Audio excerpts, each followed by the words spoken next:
नाज़रीन अस्सलाम वालेकुम। मुबाहिसा में आप सभी का खैर मक़दम है। मैं हूं आपका मेज़बान सैयद बाकर।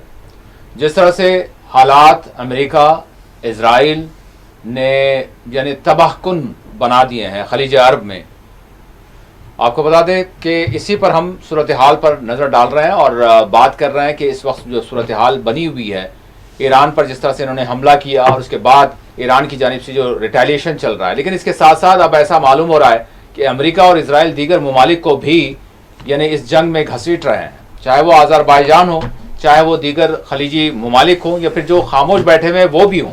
यहाँ तक के बात बहरे हिंद तक आ चुकी है। बड़े अफसोस की बात है जिस तरह से आप देख रहे हैं कि एक जंगी मश्क में हिस्सा लेने वाला ईरानी जंगी जहाज जो इंटरनेशनल वाटर से गुजर रहा था और वो बहरे हिंद में यानी जो हमारा मेहमान था उसको इजराइल ने, अमेरिका ने निशाना बनाया, जिसमें बड़ी तादाद में जाने गई हैं और एक बहुत बड़ा, बहरहाल वो वायलेशन था या क्या था, हम इस हवाले से बात करेंगे। और इस हवाले से जो सवाल खड़े हो रहे हैं वो सवाल किससे किए जा रहे हैं, किससे सवाल वो किए जा रहे हैं, उस पर भी आज के इस प्रोग्राम में बात करेंगे। और अमेरिका और इजराइल की जानिब से वही गाजा के तर्ज पर हमले ईरान में किए जा रहे हैं। ईरान ने कहा है कि अब तक 11 अस्पतालों पर इजराइल और अमेरिका ने हमले कर दिए हैं, जिसमें नौमौलूद बच्चों के दवाखानों पर को भी निशाना बनाया गया। दर्जनों बच्चे जख्मी हुए हैं। बड़े ही अलमनाक हालत में मरीजों को और मासूम बच्चों को जिस पर हमला किया गया वहां से जो जख्मी थे उनको निकाल कर दीगर अस्पतालों में मुंतकिल किया गया। उसके यानी दिल बर्दाश्ता मनाजिर, वैसे ही जो गाजा में मनाजिर हुआ करते थे, वही हमको जो है तेहरान में और दीगर इलाकों से जो है आज देखने में सामने आए हैं। तो बहरहाल क्या सिचुएशन है, ईरान की जानिब से किस तरह का रिटेलिएशन किया जा रहा है। अब जो दुनिया की बड़ी ताकतें हैं, रशिया, उसने क्या कहा है, चाइना ने क्या कहा है, और ये सवाल आम तौर पर सामने आ रहा है कि भाई अब आगे क्या होगा। क्योंकि खलीजी जो ममालिक हैं, यहाँ पर सिर्फ वहाँ के बाशिंदे नहीं बल्कि दुनिया भर के लोग जो वहाँ पर यानी अपनी गुजरो रोजगार के लिए, मुलाजिमत के लिए या बिजनेस के लिए गए हुए हैं, वो सब जो है इससे जुड़े हुए हैं। सारी दुनिया इस वक्त कहीं ना कहीं राज तौर पर, बिलवास्ता तौर पर ये ज़रूर देख रही है कि इस वक्त खलीज अरब में होने क्या जा रहा है, खलीज फारस में होने क्या जा रहा है, और इस वक्त सिचुएशन क्या है। आगे के हवाले से जो बयानात सामने आ रहे हैं, अमेरिका का, ईरान का, खलीजी ममालिक का, रशिया का, चाइना का क्या मौक़िफ़ है, और फिर भारत के हवाले से जो सवालात खड़े हो रहे हैं, यानी वो 3 अलीफ की मैं बात करूँगा ज़रूर कि इजराइल, अमेरिका और इंडिया से सवाल हो रहा है ये बहरे हिंद में जो कुछ हुआ है। और फिर जो ताज़ियत है सुप्रीम लीडर की शहादत के बाद वो आज हमने पेश की है, इतनी ताक़ीर क्यों हुई, इस पर भी हम आज के इस प्रोग्राम में बात करेंगे। सबसे पहले थोड़ा सा जायज़ा ले लें, उसके बाद मौजूद मेहमान से हम ज़रूर जो है बातचीत का आगाज़ करेंगे। बहरे हिंद में आलमी आबी गुजरगाह ईरानी जंगी जहाज़ पर जो है, यहाँ से गुजरने वाले जहाज़ पर दाना जिसका नाम है, उस पर अमेरिका व इजराइल के हमले की ईरान ने सख्त मजम्मत करते हुए हमला आवरों को इंतबाह दिया है कि इन्हें पछताना पड़ेगा। ईरान के वज़ीर ख़ारजा अब्बास इराक़ची ने इंतबाह जारी करते हुए कहा कि अमेरिका और इजराइल को ईरानी जंगी जहाज़ पर आलमी बहरे गुजरगाह से जिस तरह से निशाना बनाया गया, इस पर पछताना पड़ेगा। वाज़ह 4 मार्च को ईरान के जंगी बहरी जहाज़ दाना जो श्रीलंका के जनूबी साहिल के करीब बहरे हिंद में अमरीकी आबदोस के हमले में वो तबाह हुआ, जिसमें ईरानी जंगी जहाज़ यानी जो समंदर में यानी तबाह कर दिया गया। अमरीकी वज़ीर दिफा ने पेंटागन में दिए गए एक बयान में ईरान के बहरी जंगी जहाज़ पर हमले की तौसीक़ भी की। ईरान ने कहा कि हमला आवरों ने ईरान के साहिल से 2000 मील बैनुल-अक़वामी आबी हुदूद में ईरानी जंगी जहाज़ को निशाना बनाया। इस हमले में 87 अफराद की लाशें बरामद करने का श्रीलंकाई हुकाम ने इसकी तौसीक़ की है। रिपोर्ट्स के मुताबिक 32 मल्लाहों को जिंदा बचा लिया गया, जबकि करीब 60 अफराद ताहाल लापता हैं। 60 अफराद 60। मुबैना तौर पर ईरानी जंगी बहरी जहाज़ में 180 अफराद सवार थे और ये हिंदुस्तान के साथ बहरी मशकों में शिरकत के बाद ईरान लौट रहा था। ईरानी पासदारान इनकलाब ने दावा किया है कि इसने जवाबी कार्रवाई करते हुए खलीज फारस में अमरीकी बहरी ऑयल टैंकर को निशाना बनाया। ईरानी पासदारान इनकलाब ने USF 15E फाइटर जेट को मार गिराने का भी दावा किया है। ईरान ने कहा है कि इसकी जानिब से इजराइल के मकबूजा इलाकों और खित्ते में मौजूद अमरीकी फौजी तनसीबात पर मिसाइल हमलों में मजीद शिद्दत लाई गई है। 28 फरवरी को अमेरिका और इसराइल की जानिब से ईरान पर किए गए हमले के बाद से अमेरिका, इसराइल और ईरान के दरमियान जंग जारी है और बल्कि इसमें रोज बरोज शिद्दत पैदा हो रही है। बिलखुसूस ईरान के सुप्रीम लीडर आयतुल्लाह अली खामेनाई की शहादत के बाद खलीज फारस से खलीज अरब तक हालात इंतहाई खौफनाक बने हुए हैं। ईरान की जानिब से इसराइल और खलीजी ममालिक में कायम अमरीकी फौजी तनसीबात और सिफारत खानों को निशाना बनाया जा रहा है। अमरीकी हमलों में ताहाल ईरान में फौज, आम शहरियों और 170 के करीब स्कूली तालिबात के बशमूल 1200 से जायद ईरानी शहीद हुए हैं, 6000 से जायद जख्मी हुए हैं। तेहरान समेत दीगर शहरों में इसराइल व अमेरिका के हमलों में भारी माली नुकसान हुआ है। ताहम ईरान ने जंग से पीछे हटने, बातचीत के अमल को फौरी तौर पर खारिज करते हुए कहा कि वो हमले जारी रखेगा। अमेरिका ने खलीज अरब में अपने सिफारत खाने बंद कर दिए हैं और तमाम अमेरिकी शहरियों को खलीजी ममालिक छोड़ देने का मशवरा दिया है। वज़ीर इजराइल की जानिब से लिबनान में पिछले 24 घंटों के दौरान कई ताज़ा हमले किए गए, जिसमें कई अफराद की शहादत की इतलात मौसूल हुई हैं। लिबनान में पिछले 5 दिनों के दौरान दर्जनों शहादतें हो चुकी हैं। इसराइल के कई मकबूजा इलाकों को ईरान ने आज भी निशाना बनाया। इसराइल ने दावा किया है कि इसने हमलों के आगाज से अब तक ईरान के 300 बैलिस्टिक मिसाइल्स मार गिराए हैं। ईरान के सदर मसूद पेशेशकियान ने कहा है कि अमेरिका और इसराइल की जारहियत इन्हें तेहरान से अपनी मर्जी के तहत छुटकारा इन्हें नहीं हासिल करने देगी, बल्कि इन्हें खुद अपनी शिकस्त को कबूल करना पड़ेगा।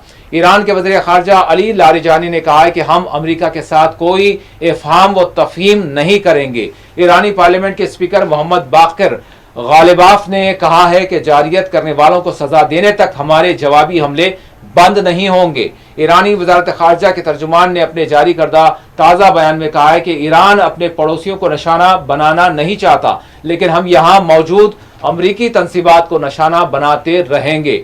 इसी दौरान अक़वाम मुत्तहिदा ने कहा है कि जंगी सूरत हाल के नतीजे खलीज अरब में इस वक्त रोज़ाना समंदरी रास्ते से सफ़र करने वाले 20,000 अफराद और क्रूज शिप्स के जरिए सफ़र करने वाले 15,000 मुसाफिरीन मुश्किलात से दो चार हैं। अमेरिका ने वार्निंग जारी की है। इसी दौरान अगर आबनाए हुर्मुज़ की नाकाबंदी ईरान ख़त्म नहीं करेगा तो अमेरिकी नेवी मैदान में उतर आएगी। अमेरिका ने साइप्रस के लिए हेलीकॉप्टर्स, ड्रोन्स और दीगर हथियार रवाना कर दिए हैं। इसी दौरान रूस ने कहा है कि ईरान की जानिब से ताहाल हथियारों की फराहमी के लिए कोई दरख्वास्त नहीं की गई है। आज़रबाईजान में ड्रोन हमले की ईरान ने तरदीद कर दी है, कहा है कि हमने ये हमले नहीं किए हैं।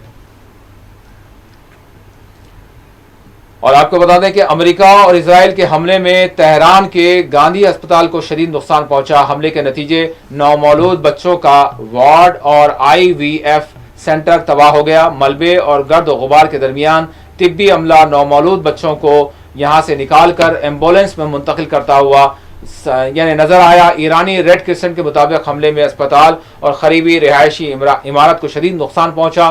तेहरान में गांधी अस्पताल के अलावा खातिमुल अंबिया और मुतहर्री अस्पताल भी हमलों की जद में आए। अहवाज के अबूजर अस्पताल के करीब मिसाइल गिरने से 21 मरीजों को हंगामी तौर पर यानी यहाँ से मुंतकिल किया गया। ईरानी हुकाम के मुताबिक अमरीकी व इजरायली हमलों में 5 अस्पताल और तिब्बी मराकिज़ को नुकसान पहुँचा। सदर मसूद पेशेशकियान ने इन हमलों को इंसानियत और शहरी जिंदगियों पर खुला हमला करार दिया और आलमी बरादरी से इस हवाले से मजम्मत का मुतालबा किया। ईरान ने कहा कि अमेरिका और इसराइल के हमलों में ताहाल मुल्क में 11 अस्पतालों को शदीद तौर पर नुकसान पहुंचाया गया है।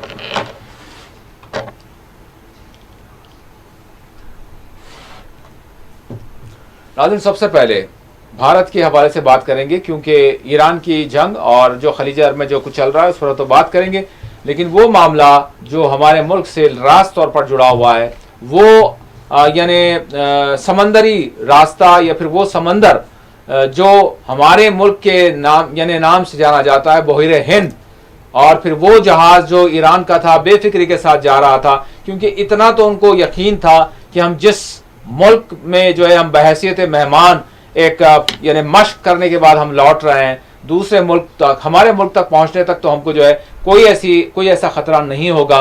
शायद उनको अपने दोस्त पर पूरा यकीन था कि हमारी इतनी तो जो है कम से कम सिक्योरिटी रहेगी। ये सारी बातें चल रही हैं और भारत से सवाल उठ रहा है कि ये कैसे हो गया कि ये जहाज बहरे हिंद में निशाना बनाया गया, क्या हमको इसकी इत्तला की गई? नहीं की गई। नहीं की गई तो किस तरह से हम जो है इस पर खामोश रह सकते हैं? बहुत सारे हमारे सब सवालात हैं। मैं जानना चाहूँगा आपसे कि क्या मामला नज़र आ रहा है। जी जी, बहुत बहुत शुक्रिया। देखिए, बात बड़ी सिंपल है। आप किसी को अपने घर मदऊ करते हैं, आप मेज़बान हैं और आपका मेहमान है। जी जी। मेहमान की ज़ियाफ़त के बाद उसके घर लौटने तक आपकी उसकी खैरियत पूछते हैं कि भाई सुकून से पहुँचे, नहीं पहुँचे, कुछ तकलीफ तो नहीं हुई आपको? जी जी। यही हाल मैं विशाखापट्टनम बल्कि आंध्र प्रदेश के तेलुगु अखबार देख रहा था। मैं ये वाक़या कल सुबह का वाक़या है। ये कल सुबह का जो कोलंबो का जो साहिली बंदरगाह गाले है, गाले से 40 किलो नॉटिकल मील पर जो वाक़या हुआ, तो उसमें ये बताया गया है कि ये मिड फरवरी में लोग आए थे। जी। शायद 13-14 फरवरी को ये लोग जी ये नावल एक्सरसाइज में आए, जो कई मुल्कों की नेवी की फोर्स, जो हमारी इंडियन नेवी ने इसकी मेज़बानी की थी। और ये अखबारात लिखते हैं, हमारे हिंदुस्तान के ये जो मुकामी अखबारात लिखते हैं कि इनके जो है कुछ इनके जो ड्रिल्स वगैरह थे पब्लिक के लिए भी ओपन रखे गए थे विशाखापट्टनम। और ये देख रहे थे कि ईरानी जो जत्था था, ईरानी नेवी का, वो इनसे बड़े महसूस हो रहे थे। उनका जिस तरीके से मौसीकी के साथ लोगों के सामने जो ड्रिल किया गया, फिर उनकी खैर जो मशक़ें थी वो तो समंदर के अंदर की मशक़ें थी जो पब्लिक के लिए ओपन नहीं थी। पब्लिक के लिए साहिल के पार सड़कों पर जो है ये मुजाहरे किए गए। तो कहा कि वो चीज़ें, वो यादें और तस्वीर, और उनके साथ तस्वीर भी ली गई हैं और कई तस्वीर भी जो है अखबारात ने छापे हैं जी कि ईरानी जो सेलर्स के साथ यानी जो थे। तो ये हुआ तो उनका इटरनरी पहले से तय था जी, यानी उनका वापसी का सफ़र इंडियन नेवी के मुताबिक ये वहाँ से निकल के जो इंटरनेशनल रूट है, मैरीन रूट जो कहते हैं, यानी समंदर की बैनुल-अक़वामी रूट से, राहदारी से ये केरला की कोची पे आने वाले थे। केरला की कोची पे ये 7, 8 या 9 को आने वाले थे। वहाँ इनको रिफ्यूलिंग होने वाली थी जी, ये पहले से तय था इनका। तो इनका जो रिफ्यूलिंग थी 7 या 8 को जो है इनकी रिफ्यूलिंग रिफ्यूलिंग कोची से लेने के बाद ये अपने मुल्क की तरफ रवाना हो रहे थे, चाबहार की तरफ जा रहे थे। जी। तो ये पहले से तय था, इंडियन नेवी को पूरी तरीके से इसकी इत्तला थी और इंडियन नेवी ने कहा कि नहीं, आपका जो फ्यूल है वो कोची पे अवेलेबल रहेगा, कोची पे आप फ्यूल करा लीजिए। अगर वहाँ एंकर करता है, एंकर में वहाँ अगर समंदर में रुकना है एक दिन के लिए, रख के फिर आप अपने चाबहार पर चले जाइए। तो ये चाबहार की रूट थी जो कोची से होने वाली जाती थी। तो अब ये हुआ कि जिस तरीके से वो रास्ते में जो बैनुल-अक़वामी राहदारी है, मरीन राहदारी है, तो वहाँ किसने इत्तला दी? क्या वहाँ अमेरिका का सबमरीन यानी आबदोस जो था वो क्या बैठा हुआ था? वो जी हाँ। किसने मखबरी की इसके बारे में? नहीं, मैं चीज़ें देख रहा हूँ मैं, किसने मखबरी की कि देखो ये नेवल जा रहा है, और ये नेवल को जंगी तैयारी में नहीं था। वो के नेवी के ऑफिसर्स थे, सेलर्स थे, वो एक डिमॉन्स्ट्रेशन के लिए आए थे, लेकिन जंग के लिए नहीं गए थे लोग, बल्कि ये हमारे मेहमान थे। मेहमान की खैरियत देखिए हमने कैसी ज़ियाफ़त की। किसी ने इसको मखबरी कर दी कि भाई यहाँ से गुजर रहा है, अब श्रीलंका के ये पानी से हटके ये इंटरनेशनल वाटर पे जा रहा है। तो वहाँ जो है किसी का वो नहीं, कोई ब्लेम नहीं कर सकते आप। और वहाँ इंटरनेशनल वाटर से होते हुए इंडियन वाटर में आने वाला था, यानी वहाँ से वो राइट डायरेक्शन ले रहा था जो केरला की तरफ जाता है, क्योंकि कोची पे उसको लंगर करना था। जी हाँ, बिल्कुल, ये बात थी। तो अब ये नंबर 1 सवाल ये होता है कि ये हमारा मेहमान था, मेहमान की वापसी की मखबरी किसने की? ठीक है, उनको मालूम हो गया होगा सेटेलाइट से, ठीक है, हाँ, वो हो सकता है, हाँ जी हाँ, ठीक है, ये तो हो गया। अब ये जो सबमरीन टारपीडो जो होता है, torpedo is a water missile, जो सबमरीन जो होती है पानी के अंदर होती है। तो मैं भी देख रहा था भाई ये टारपीडो किस तरीके, क्योंकि 71 की वार के वक्त शायद जब हमको याद था, जब भी एक जो है आबदोस थी, वो खैर वो अलग मामला है। तो अब ये इंटरनली जो मिसाइल से उसको उड़ाया गया। देखिए अब जो पानी जो है उछल गया, और वो जब जैसे ही धमाका हुआ, डिस्ट्रेस कॉल मुकामी जितने लोगों को आते, क्यों इंडियन नेवी ने क्यों रिस्पांस नहीं दी?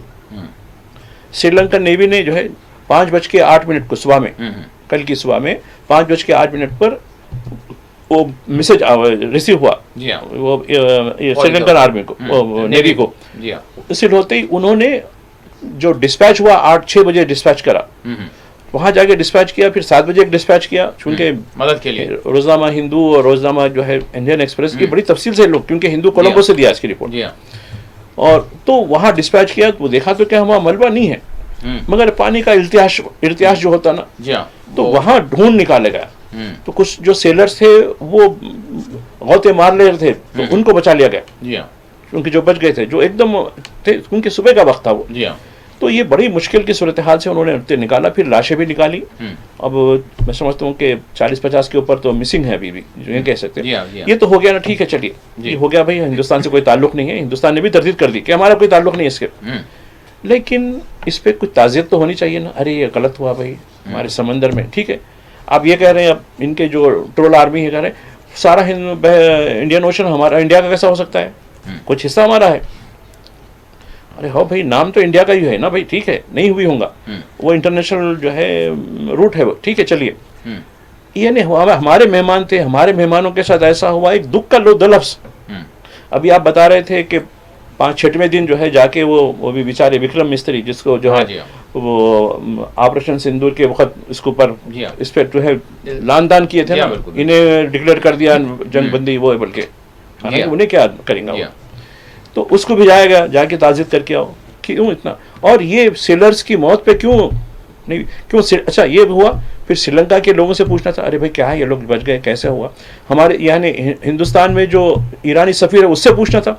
आज मैं उनकी बात सुन रहा था, मैं ईरानी सफ़ीर से कुछ लोग जाके बात करे, जब विक्रम मिस्री आए थे वहाँ, तो कुछ हमारे मीडिया के लोग भी गए, जाके पूछे, तो उन्होंने बोले नहीं ठीक है भाई, ऑफिशियली तो कुछ नहीं आया, नॉन ऑफिशियली प्राइवेटली भी कुछ नहीं बोले हमको, अच्छा, जैसे कि अनजान, कोई मालूम ही नहीं। अरे भाई ये आपके गेस्ट तो थे, अखलाकी तौर पर होना चाहिए कि पूछा जाए।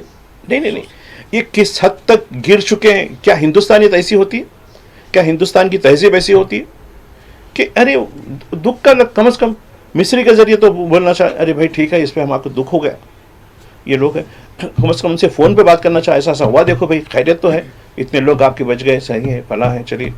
ये पूरी तरीके से हिंदुस्तान पूरी तरीके से अब इस जंग में किसका साथ है ये तो वाकिफ़ हो गया। और आप देखिए किस तरीके से बैनुल अक़वामी जो है और नेतन्याहू का कोट किया जा रहा है। नेतन्याहू ने शुक्रिया अदा करा नरेंद्र मोदी का कि आप हमको लॉजिस्टिक फराहम कर रहे हैं, और लॉजिस्टिक पहले से भी गज़ा में जो जा रही थी वो बिल्कुल कंटिन्यू जा रही है, हैदराबाद से जा रही है, ऐसा नहीं है, कोई दूर की बात नहीं है। तो यानी हिंदुस्तान ने वाज़ेह कर दिया है कि ईरान के साथ जो हमारे सदियों पुराने ताल्लुकात, सदियों पुराने, इसका अंदाज़ा नहीं कर सकते आप, वो ताल्लुकात को इन्होंने निस्तो नाबूद करके रख दिया है। और किसके साथ खड़े हुए हैं, ये जैसा अभी आप जो इक्वेशन बता रहे थे अभी आई का, अलिफ से इजराइल, अलिफ से इंडिया, ये इक्वेशन पूरा हो गया और पूरी तरीके से आप देखिए। और इस जंग पे कुछ ये नहीं, ज़रा भी नहीं, जबकि हमारा जो है स्टेक है ईरान के साथ, वो ईरान से हम तेल खरीदते हैं, ईरान से उधार तेल खरीदते हैं, ईरान से कम दाम में तेल खरीदते हैं। ईरान ने कितनी मरतबा हमारी मदद नहीं की, बैनुल अक़वामी सतहों पर, सिफारती सतहों पर, ये एहसान फरामोशी हो रही है और उनके लोग मरते हैं हमारे समंदर के पास। एक लफ्ज़ ताज़ियत का नहीं, सफ़ीर तक एक बात नहीं कर, सफ़ीर बोला प्राइवेटली हम लोग बोलते हैं, लेकिन वो भी नहीं बोला गया मुझे। देखिए उनका बयान देखिए, सफ़ीर साहब का जो दिल्ली में मुखिम है।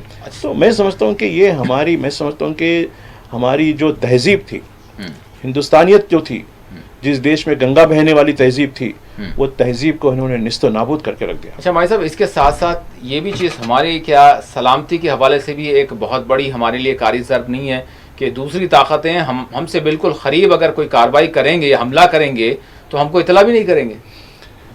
देखिए ऑफिशियली आपको कोई इतला नहीं होगी, इंटरनली तो सब ताल्लुक़ रहेगा। देखिए कई ऐसे मरहले होते हैं, कई बड़ी कार्रवाई से पहले एक दूसरे को इन्फॉर्म कर लेते हैं, हम ये काम करने वाले हैं। कई इलाकों में देखा, कई मामलों में देखा कि हमने पहले से इतला कर दी थी कि भाई इन पर हमला करने वाले हैं। तो क्यों क्या अमेरिकन जो सबमरीन, ठीक है, उसने इतला की थी हिंदुस्तान को, और इजराइल दोनों ने मिलकर की कार्रवाई नहीं, क्यों ये चीज़ें जो मामला है, मैं समझता हूँ कि हिंदुस्तान कुछ चीज़ों को छुपा रहा है और हिंदुस्तान की जो गैर जानिबदारी थी, जो गैर जानिब तहरीक का जो बानी था, अब वो सब ख़त्म हो गया, कुछ नहीं है।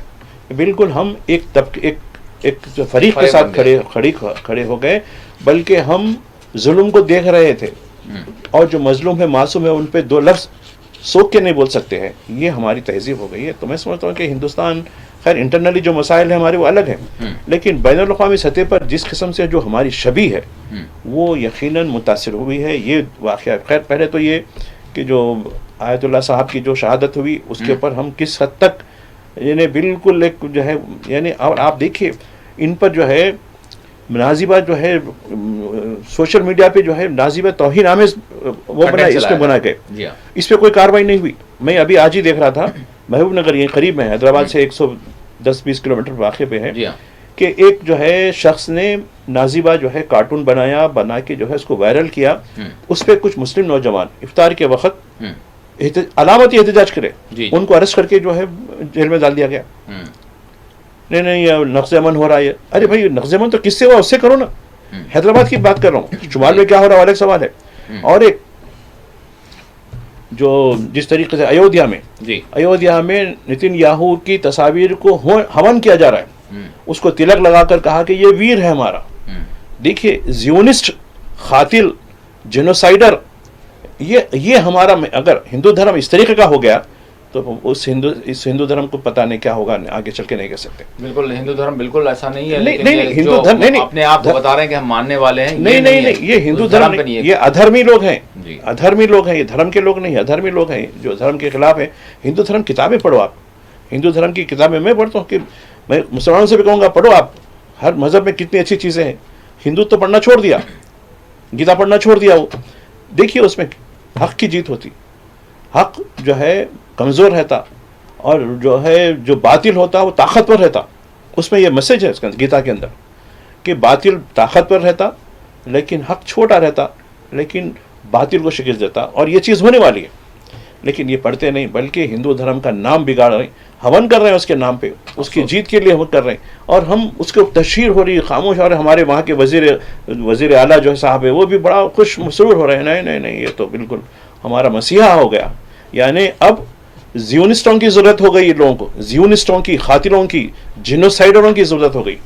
ठीक नाज़रीन, एक यहाँ पर हम छोटा सा ब्रेक लेंगे और ब्रेक के बाद हम अपनी बातचीत को जारी रखेंगे। ईरान की सूरत हाल और फिर ईरान पर जिस तरह से हमले हो रहे हैं और ईरान की जानिब से भी रिटेलिएशन किया जा रहा है। और अब यानी 28 फरवरी से लेकर अभी तक अगर हम देखें, आज 5 मार्च हो गई है, जंग के ख़त्म होने के कोई आसार तो नज़र नहीं आ रहे, बल्कि उसमें शिद्दत आ रही है। और जो जंग चाहने वाली, अमन जो दुनिया में नहीं देखना चाहती, शायद वो ताकतें मज़ीद दीगर ममालिक को भी इसमें इन्वॉल्व करने की पूरी कोशिश कर रहे हैं। हम सूरत हाल पर नज़र डालेंगे, जो अपडेट्स हैं वो भी आपको देते रहेंगे। एक छोटा सा ब्रेक लेते हैं, ब्रेक के बाद दोबारा हाजिर होंगे। नाज़रीन, ब्रेक के बाद मुबाहिसा में आप सभी का दोबारा खैर मकदम है। मैं जानना चाहूँगा, ये तो हिंदुस्तान की होगी, अब पता नहीं हो सकता आ जाएगा, अफसोस का इजहार तो कर दिया जाएगा, कम से कम तशवीश का इजहार ऐसे ही हो रहा है आजकल ना, तशवीश और अफसोस बहरहाल, और मामले को हल करना चाहिए। लेकिन एक्चुअल जो मामलात हैं उस पर तो शायद कोई जवाब नहीं आएगा। ओवरऑल मैं सब जानना चाहूँगा कि किस तरह की सिचुएशन देख रहे हैं अभी आप मिडल ईस्ट में। खैर मिडल ईस्ट में तो सबसे ज़्यादा जो अब क्राइसिस हो रहे हैं एशिया और यूरोप के लिए, वो एनर्जी के क्राइसिस है।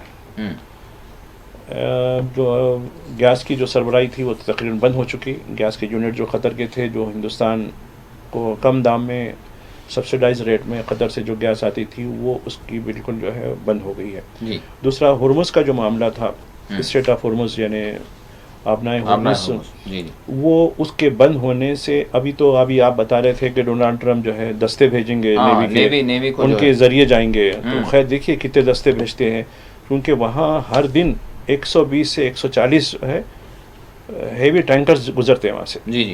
ये नहीं बता रहा हूँ मैं कि जो हेवी ट्रैफिक रहती है वहाँ से, हालांकि वो समंदर का मामला है और वो टैंकर्स भी छोटे मोटे नहीं होते, कई लाख टन जो है उनका उसमें जो है माल भरा हुआ रहता है वो टैंकर्स के अंदर। तो खैर उसकी वजह से यानी सबसे ज़्यादा जो गैस की कमी की वजह से जो मुतासिर होने वाला है वो यूरोप मुतासिर होने वाला है। यूरोप में गैस की वजह, हिंदुस्तान भी मुतासिर होगा।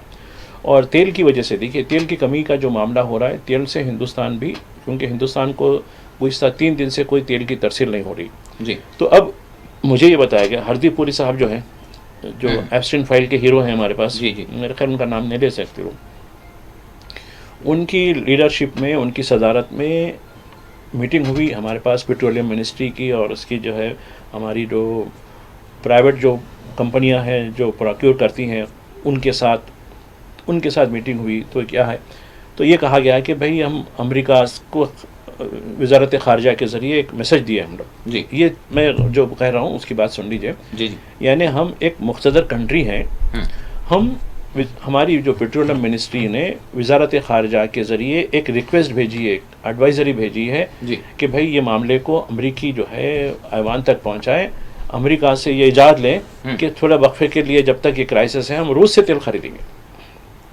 जी। यानी तेल खरीदना नहीं खरीदना यानी हम एक आज़ाद मुल्क है या ग़ुलाम मुल्क है, पहले उसका हम फैसला करना है।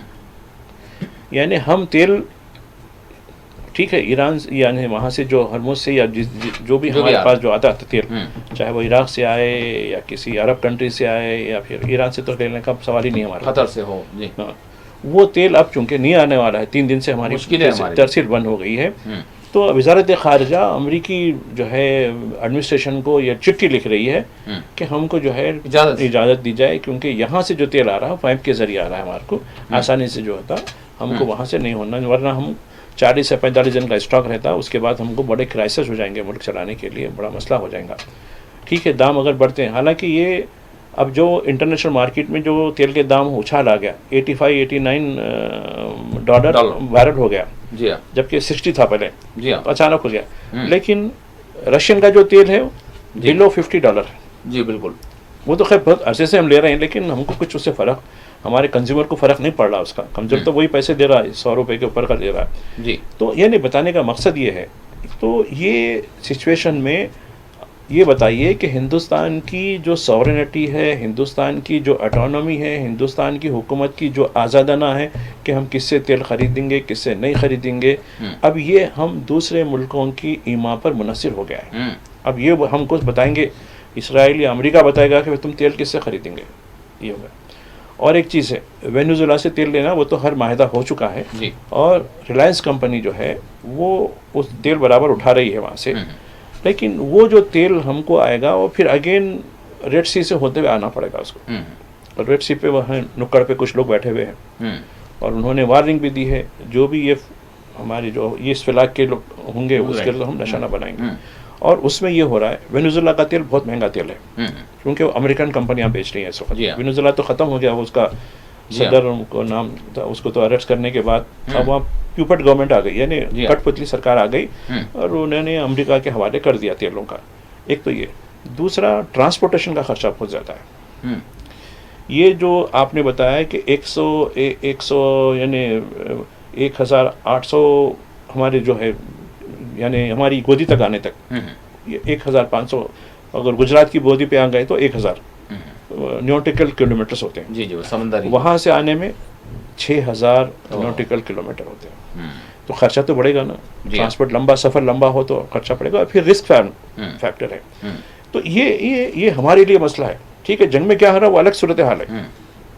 जैसा कि अभी आप बता रहे थे कि अभी मैं एक बहुत ही एक अच्छी जो है चीज़ को देख के आ रहा था कि उसमें ये बात बताई गई है कि इसराइल एक गेम खेल रहा है। इसराइल ऐसे जो है बिना नुकूश के मज़ाइल जिसमें कुछ मार्क नहीं है, उसके ज़रिए कुछ जगह ऐसे हमले कर रहा है जो खुद अमेरिका के भी अलाइज हैं वो लोग, चाहे वो साइप्रस की बात कर लें। हाँ, तो वो उस पर ये इल्ज़ाम लगाया रहा है कि इसके हमला किया, और ये तासुर दिया जा रहा है कि अज़रबैजान में भी हुआ। हाँ, ये तासुर दिया जा रहा है कि चूंकि अब ईरान में कोई सेंट्रल कमांड नहीं है, डाइवर्सिफिकेशन हो गया, डिसेंट्रलाइज हो गया, तो डिसेंट्रलाइज होगा तो कोई मार सकता है, तो ये तावील और ये चीज़ हो गई। और एक बात देखा मैं कि अब कोई भी मीडिया, वर्ल्ड का मीडिया अब वो सूरत हाल पेश नहीं कर सकता। मैं कल अल जज़ीरा को भी देख रहा था, थोड़ा खैर अल जज़ीरा का मामला समझ में आता है क्योंकि कतर की गवर्नमेंट उसको पूरी तरीके से उसका जो है बार उठाती है जी, तो वो उस लिहाज से उसको बात करना ठीक है चल जाता। लेकिन BBC हो, CNN हो, या खुद इंडिया का TV हो, जो बड़े TV उसमें शुमार होते हैं लोग, ये लोगों की जो रिपोर्टिंग है वो किस हद तक है देख सकते हैं आप, और किस हद तक जो है जिस लफ्ज़ों का इस्तेमाल हो रहा है, ये एक बहुत समझने की बात है। तो ये एक बड़ी सिचुएशन, खुद हमारे पाकिस्तान की जो मीडिया को देख रहा हूँ, वो पूरे अफगानिस्तान में इन्वॉल्व है लोग, और अफगानिस्तान में जो है जो हालत बना के रख दी गई है, हम्म, जिनके घर कच्चे घर मड के घर हैं, जी हाँ, वो बेचारे जो है बेघर करते जा रहे हैं। तो खैर बता रहा हूँ कि उनका भी जो लब्बो लहजा है वो भी एक किस्म का पूरे तरीके से, मतलब भाई ये यूनिफॉर्म है पूरा एक हम्म, तरीके से, मीडिया को पूरी तरीके से कंट्रोल कर लिया, मीडिया दुनिया के मीडिया को। हम्म, अब हमको सही खबर कहाँ से आना, किस तरीके से आना, क्योंकि देखिए जब तक हम दोनों फरीक के बारे में कोई दावे नहीं दे सकते, हम अपना एनालिसिस करना बड़ा मुश्किल होता है। जी हाँ, एक ही फरीक के दावे सुनते जाएंगे, एक ही फरीक को सुनते जाएंगे। इवन किसी भी मामले में हम्म, कोई भी मामला होता है तो दोनों फरीक को सुनना जरूरी होता है, लाजिम, लेकिन यहाँ पूरी एक तरफा कार्रवाई हो रही है हम्म, और कोई इंडिपेंडेंट जराए भी नहीं है वहाँ जो काम जी हाँ। करने के। तो ये एक बड़ी सूरत हाल है। एक और सूरत हाल जैसा अभी आप बता रहे थे हम्म, कि मैं एक क्लिप देख रहा था 2 दिन पहले कि एक शहर पे, इसराइल के एक शहर पे हुआ जहाँ 9 या 10 लोगों की मौत हुई, बल्कि भी जी आज हाँ, जी हाँ, वहाँ वो विजिट किए नेतन्याहू और वहाँ प्रेस को ब्रीफ करे कि ये जो है टेररिस्ट रजीम है, कैसे मासूमों पर जो है, मासूम शहरियों पर हमला कर रहा है, फला है, ये वाला बड़ा मुझे वो दिखा कि बेचारा देखो इब्लीस कोटिंग द बाइबल बोलते हैं ना, वो हिसाब हुआ। तो एक बड़ा इसको शर्म नहीं है हम्म, कि गज़ा में किसने कितने निहत्तों को मार के रख दिया। हम्म, और आज अभी जिक्र कर रहे थे आप स्कूल दवाखाने, अब ये इनके जो है, निशाने, जबकि दूसरी तरफ ईरान के जो निशाने हैं वो तनसीबात हैं, हम्म, चाहे वो फौजी तनसीबात हो या इंस्टॉलेशंस हो जी हाँ, या फिर सनती सिफारती, सिफारती तनसीबात हो हम्म, या फिर एनर्जी की तनसीबात हो, जी हाँ। इलेक्ट्रिसिटी के हो जी हाँ। या पेट्रोलियम के हो, वो तनसीबात को निशाना बनाया जा रहा है। ठीक है, बीच में कुछ गड़बड़ भी हो सकती है, लेकिन आमदन किसी दवाखाने को आमदन। और आप सवाल ही देखिए नहीं है। एक और चीज़, मैं इंडियन मीडिया को भी देख रहा था, ये गांधी हॉस्पिटल की जो है, गांधी का जो है वो किसका हॉस्पिटल है, किसके नाम का हॉस्पिटल जी हाँ, है, जी हाँ, उसकी होती है तो हम यानी कुछ उसके लिए भी एक रंज नहीं है हमारे पास। हम्म, अरे भाई गांधी के नाम से करे, एक मजम्मत के बयान नहीं, हमारे लीडर के नाम पे। अरे गांधी कुछ यहाँ जो है शूट कर रहे हैं, गांधी की तस्वीर को शूट करने वाले हैं हिंदुस्तान के अंदर हैं, तो अब गांधी का हॉस्पिटल अगर वहाँ नाबूद हो जाता है, जो हमारी निशानी है, हिंदुस्तान की निशानी है, वो उस पर यहाँ कोई रंज गम कोई मीडिया का नहीं, या सरकारी रंज तो छोड़ो, ये ट्रोल आर्मी तो पूछो ना को उसका। ये जो सिचुएशन है, ठीक है, हम ये नहीं कि भाई जंग में जो है हर चीज़ जायज़ ज़रूर है, लेकिन जंग के भी कुछ उसूल होते हैं। जंग के जो है उसूल, मुझे याद है कि जंग के जब मैं तारीख़ इस्लाम के जब मुताला हो रहा था कि खलीफा दुवम के ज़माने में जंग के उसूल बनाए गए, जो बाद में यूनाइटेड नेशन के जो है चार्टर में भी डाले गए। जंग में जो है मुखालिफ जो मुकाबले में आता है उससे मुकाबला करना, निहत्तों को, जो बीमार हैं, निहत्ते हैं, ख़वातीन हैं, बुज़ुर्ग हैं, बच्चे हैं, उनको नहीं पहुँचाना जी, खड़ी फसलों को और दरख्तों को नहीं तबाह करना। इन्हें बता रहा हूँ, जी हाँ, फसलें होती धान, यानी कई एक चीज़ों को, और ये लाइव स्टॉक यानी बकरी जानवर, माल मवेशी, हाँ, जी हाँ। मवेशी, उनको तबाह नहीं, ये चीज़ें हैं। और इस पर लोग दस्तखत भी किए, जनीवा एग्रीमेंट है, सब कुछ है, लेकिन जालिम को कुछ आप कितनी दलील दें। अब देखिए सलामती कौंसिल गजा के बारे में कितनी चीज़ें पैदा जी कर, हाँ। कुछ हुआ, अमल हुआ, कुछ नहीं होता है। अब ख़त्म ही होगा। बोर्ड ऑफिस किधर गया, किधर घुस गया वो, बोर्ड ऑफिस का कुछ जिक्र है, board office, board of terror है वो एक्चुअल, हाँ, बोर्ड ऑफ टेरर है, बोर्ड ऑफ टेरर है। टेरर। और आप देखिए नोबेल इनाम अमन का होना था, इनको नहीं मिला तो गुस्से में आ गए। अब बिल्कुल, अब तो नक्ज़-ए-अमल करके रहूँगा दुनिया में। कीजिए भाई, बराबर कीजिए। और एक चीज़ मैं बता रहा था, मैं कुछ स्टडी कर रहा था, इसराइल में जंग के हालात हैं, कैसे हैं, वहाँ के लोगों को कोई परवाह नहीं है, क्योंकि वहाँ के लोगों का खान पान, एजुकेशन, हेल्थ, सब चीज़ें मुफ्त में होती है जी, क्योंकि अमेरिका पूरा बोझ उठा रहा। हमारा अमेरिका के शहरियों पे मुझे ताज्जुब हो रहा है, अपनी आमदनी का 35 से 40% टैक्स पे अदा करते हो लोग। यानी बता रहा हूँ किसको, इसराइल जैसे कातिल को पालने के लिए। तो खैर ये अमेरिकी अवाम पर है कि तुम कमा रहे हैं किस लिए, टैक्स किस लिए दे रहे हैं। इसराइल इस तरीके की बेतुकी जंग जो है करने के लिए, और आप देखिए किस तरीके से अमेरिका इन्वॉल्व हो गया इसके अंदर। तो ये खुद कह रहे हैं ना, अब इनके 3 लोग 3 अलग बात करते हैं। डोनाल्ड ट्रंप की प्रेस कॉन्फ्रेंस देख रहा था, रूबियो की प्रेस कॉन्फ्रेंस देख रहा था, वो डिफेंस सेक्रेटरी की प्रेस कॉन्फ्रेंस, हर एक का अलग अलग है। बिल्कुल, हर एक ने कहा कि नहीं वो इसराइल पे हमला करा तो इन्हें हमला होता है इसलिए कर रहे हैं, कहा कि नहीं वो न्यूक्लियर के लिए कर रहे हैं, कहा कि नहीं, ये हर एक का अलग अलग रीज़न। अरे भाई क्यों करें हमला, कुछ तो बताओ ना। अरे न्यूक्लियर तो बात हो रही थी, ठीक है, नहीं वो इसराइल इस पे हमला करना था, तो इसराइल जो है इसके जवाब में हमारे पे हमला करने वाला था। अरे बोला ये कैसे बच्चों की उसमें भी नहीं होती ये चीज़ें, बच्चों की जो बेवकूफ़ बनाना चाहते हैं दुनिया। तो ये मैं समझता हूँ कि पूरी तरीके से बेनकाब है। ठीक है, जंग का नतीजा क्या होगा, जंग कितने दिन चलेगी, ये कोई पंडित या कोई आलिम इसके बारे में नहीं बोल सकता। तो ये कब चलती देखेंगे इसके बारे में। लेकिन मौजूदा जो हालात में इस वक्त हिंदुस्तान ख़तरे में है, इसलिए कि जो लोग 1 करोड़ से ज़्यादा लोग हमारे वहाँ मुख्तलिफ़ कारोबार से हैं, मुलाजिमतों से हैं, मुख्तलिफ़ पेशों से वाबस्ता हैं, कई एक चीज़ें हमारी जो है। और आप देखिए, अभी मुझे बताया जा रहा था कोची से राजकोट, यानी मांडलाकोट, गुजरात की एक मांडला का नाम है, वहाँ से कोची से और बम्बई की पोर्ट से जो हमारे सामान निकल गया वो अटका हुआ है। उसमें कई पेरिशेबल आइटम्स हैं, यानी जो डेली जो हम खलीज को जो हमारे पास जो खैर चावल वगैरह ये चीज़ें हैं वो तो ठीक है, जो पेरिशेबल नहीं है कुछ दिन रह सकते हैं, लेकिन पानी के अंदर ज़्यादा दिन पानी, क्योंकि समंदर का मामला है, उसकी जो उससे वो भी ख़राब हो जाता है, बता रहे थे। तो जो पेरिशेबल आइटम है जो डेली हमारे पास से जाता है वो आइटम पूरी तरीके से निस्तनाबूद होकर रहेगा, और जो कारोबार करने वाले हैं वो तो बिल्कुल हाथ लगा के बैठे हुए हैं। तो मैं समझता हूँ कि हिंदुस्तान को इस बारे में सोचना चाहिए कि किस तरीके से ये मामला हो रहा है और कि हिंदुस्तानियों पर इसका जो असर हो रहा है। ठीक है, आप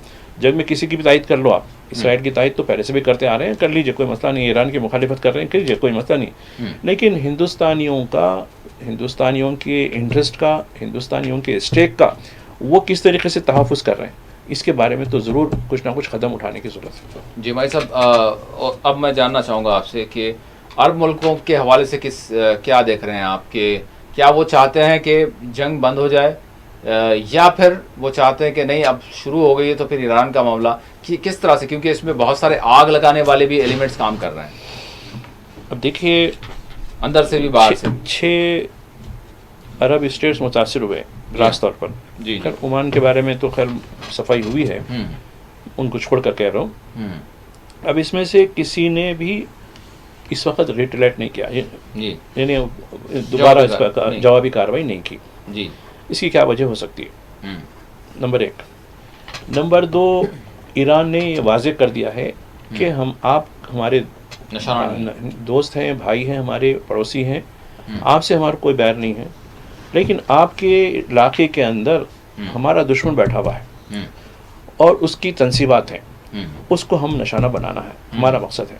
ठीक है, ये बारे में 2 दिन पहले कतर के जो प्राइम मिनिस्टर हैं उन्होंने ईरान के प्राइम मिनिस्टर वज़ीर ख़ारिजा से बात की थी। जी, इस बारे में बात की थी। खैर क्या हुआ क्या नहीं है वो उसकी तफसील तो नहीं आई। अल जज़ीरा में एक बराबर वो आई थी कि भाई कतर ने रब्ता किया है इसके बारे में, तो खैर वो क्या है, लेकिन ये समझने की ज़रूरत है। मैं एक चीज़ समझाना चाहता हूँ जी, कि जब अरब स्टेट्स काफ़ी प्रॉस्परस हो रहे थे तो इनको अपनी सिक्योरिटी की ज़रूरत पड़ी थी। ये लोग अपनी बहुत सी स्टेक्स वगैरह, इनका फाइनेंस अमेरिका ही में ज़्यादा इन्वॉल्व करते हैं। तो अमेरिका ने कहा तुम क्यों करते हो यार, बहुत खर्चा होता है, मैं अपने अड्डे लगा देता हूँ, वो तुम्हारी हिफाजत करेंगे। तो इनको भी आ गया भाई, रेडीमेड फूड मिल जा रही है, ग़िज़ा मिल जा रही है, यानी सब चीज़ फास्ट फूड हो जा रहा है, खाली मुझे जगह देना है और उनको उसकी ऑटोनॉमी दे देना है उसकी हद तक की। ठीक है, कोई बात नहीं है। अब मेरे को फिर से जो है नफरियाँ लगा के, संभाल के, ट्रेनिंग दे के मुझे मुश्किल होता है। तो उन्होंने ये आसान तरीक़ा समझ लिया कि रेडीमेड चीज़ें मिल जा रही हैं, तो लिहाजा ये मुल्कों ने ओमान को छोड़ के, ओमान में सिर्फ ब्रिटिश का है, US का नहीं है वहाँ। तो खैर वो भी अब ब्रिटिश वाला भी जो है, ब्रिटिश, फ्रांस और जर्मनी, ये भी अमेरिका को जो है अपने अड्डे दे रहे हैं और अपने आदमियों को यहाँ से निकाल रही है। खैर एक अलग इशू आया है वो। लेकिन मैं जिस चीज़ पे आपको बताना चाह रहा हूँ हमारे नाज़रीन को कि ये समझे कि भाई ये हमारी हिफाजत करेंगे, ये हमारे लिए एसेट बन जाएंगे। कल के दिन हमारे पे कुछ होता है, क्योंकि आप हथियार भी हम आपसे ले रहे हैं हम, और अमला भी तो आपका है, कुछ अमला हमारा भी है जो ऑप्टिक्स से दिखाने का है, वो लड़ने का लिए जो आप है ना, अड्डा क्यों रखा गया, आपके मुल्क की हिफाजत के लिए रखा गया। अड्डा किस लिए रखा गया। और एक बात देखिए, मुझे आप तफसील निकाल ले तो बहुत सी चीज़ें निकलती जाती हैं। ये भी एक फ़ाइल है कि अगर जिसकी जो है, इनकी जो वेजस होते हैं, जिनके जो खर्चे होते हैं वहाँ, यानी उनके घर में, जैसे अमेरिका में जिस फौजी का जो खर्च मान लीजिए $1000 होता है, यहाँ आके वो $3000 हो जाएगा। और पेमेंट कौन करेगा? होस्ट मुल्क करेगा।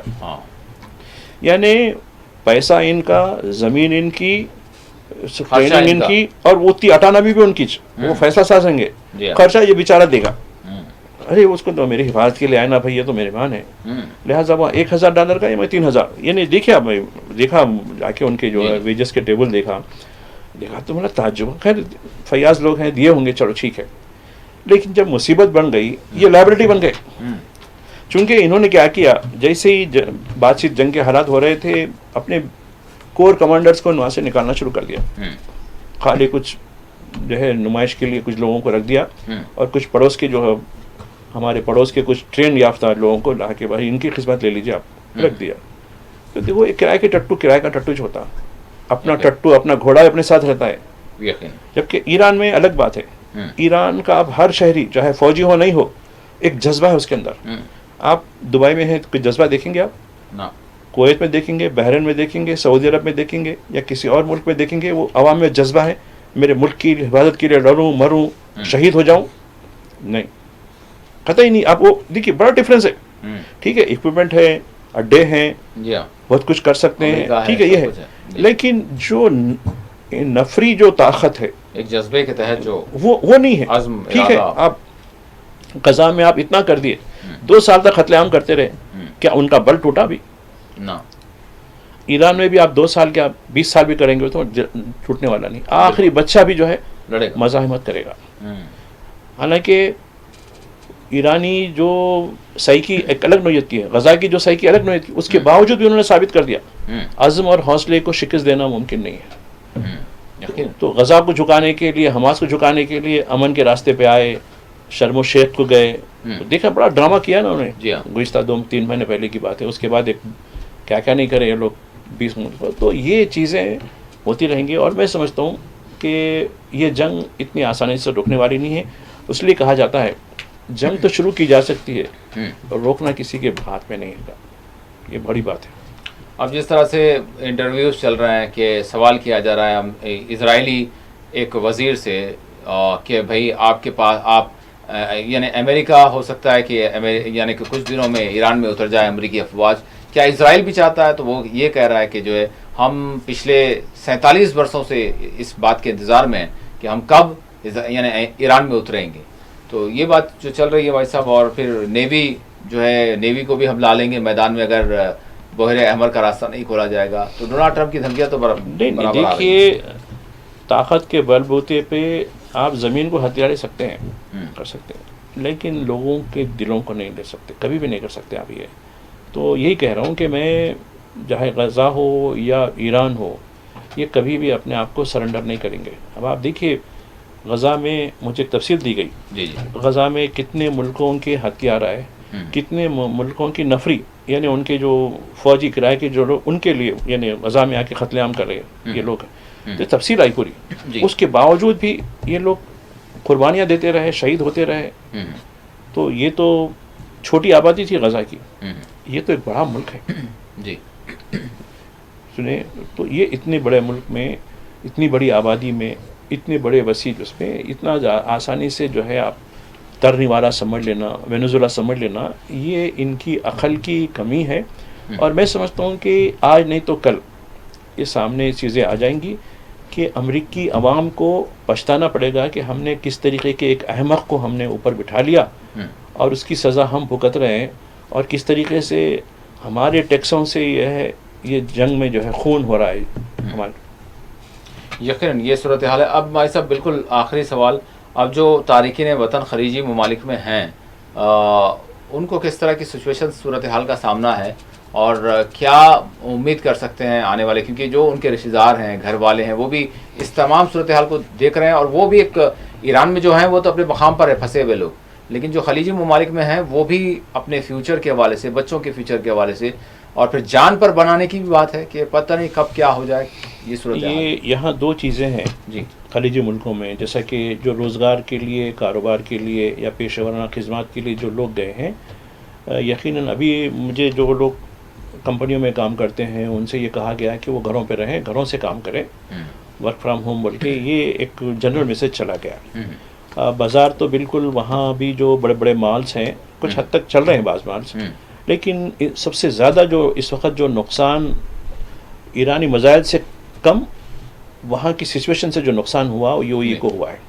इसलिए कि यूएई इन्वेस्टमेंट का, टूरिज़म का और कल्चर का एक बड़ा हब बन गया था, और कई नए दौलते कई, खुद हमारे हैदराबाद के कई नए दौलते भी वहाँ बड़े बड़े जो है अपने स्टेक लगाए, ठीक है, कोई बुरी बात नहीं है, कारोबार कई इसमें नहीं, हिंदुस्तान के कई, बॉम्बे के कई हैं, खुद कई हमारे जो है सनातनी धर्म के सनतकार, सनातनी बहुत से लोगों के हम लोग बता देंगे तो भाई इनकी ये फल, खुद सऊदी अरब में भी इनकी स्टेक्स हैं।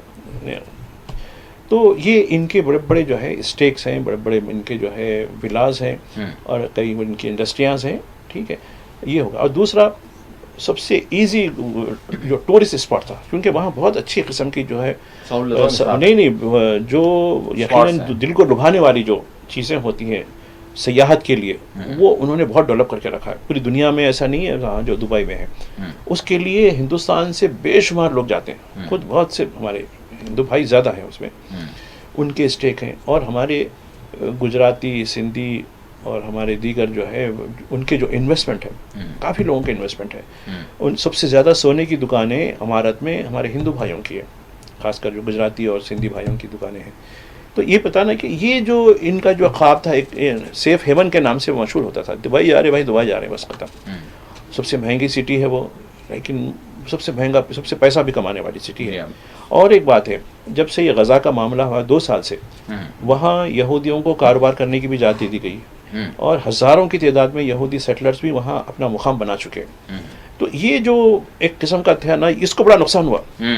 उतना नुकसान मज़ाइल से उतना नहीं हुआ, मज़ाइल से जो साख बनी हुई थी, मज़ाइल से जो अलामती तौर पे नुकसान ज़रूर हुआ है, जी जी, लेकिन ज़्यादा जो नुकसान हुआ वो इन्वेस्टमेंट का नुकसान हुआ, चीज़ों का नुकसान। और इसकी वजह से देखिए दुबई में इस वक्त 37 लाख इंडियंस काम करते हैं, रोज़गार मिलता है, चूँकि दुनिया भर का वहाँ इन्वेस्टमेंट आता है, यहूदियों का भी इन्वेस्टमेंट आता है, सब बात सही है।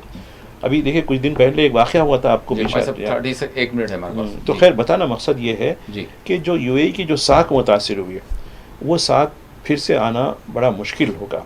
अब दीगर मुल्कों में कुवैत वगैरह तो खैर बहरीन छोटे मुल्क हैं, सऊदी अरब बड़ा मुल्क है, लेकिन अभी भी ये लोग एहतियात के साथ देख रहे हैं और वे इन्वेस्टिगेट कर रहे हैं, क्योंकि आरामको पे 2 किस्म के जो डाले गए वसाइल डाले गए या एक ड्रोन से हमला हुआ, इसकी भी तहकीक हो रही है कि उसमें जो पुर्जे हैं उसमें कौन सा निशान है, उसकी तहकीक हो रही है। उसके बाद ही कहा कि भाई तुम तहकीक कर लो, उसके बाद अगर हमारा साबित पाया तो हमारे से जवाब तलब कर सकते हैं। तो ये ज़ियोनिस्ट का एक बड़ा गेम है जो अपनी अलाइज को इनके खिलाफ ला देना, क्योंकि खुद से लड़ने से अब उतना नहीं हुआ, खुद तो तबाह कर रहे हैं। बिल्कुल, रशिया ने भी यही कहा है ना कि जो है अब अरब मुल्कों से जो है रास तौर पर आप चाहते हैं कि ईरान को टकरा दें, इसके लिए जो है सारी चीज़ें चल रही हैं। बहरहाल देखना ये होगा कि आने वाले चंद घंटों में, चंद दिनों में क्या सिचुएशन होती है, मामला सुलझते हैं या फिर मज़ीद बिगड़ते हैं, ये वक्त ही बताएगा। बहुत बहुत शुक्रिया भाई साहब, आपने वक्त दिया। नाज़रीन, इसी के साथ खुसूसी प्रोग्राम मुबाहिसा अपने अख्ताम को पहुँचता है। अल्लाह हाफ़िज़।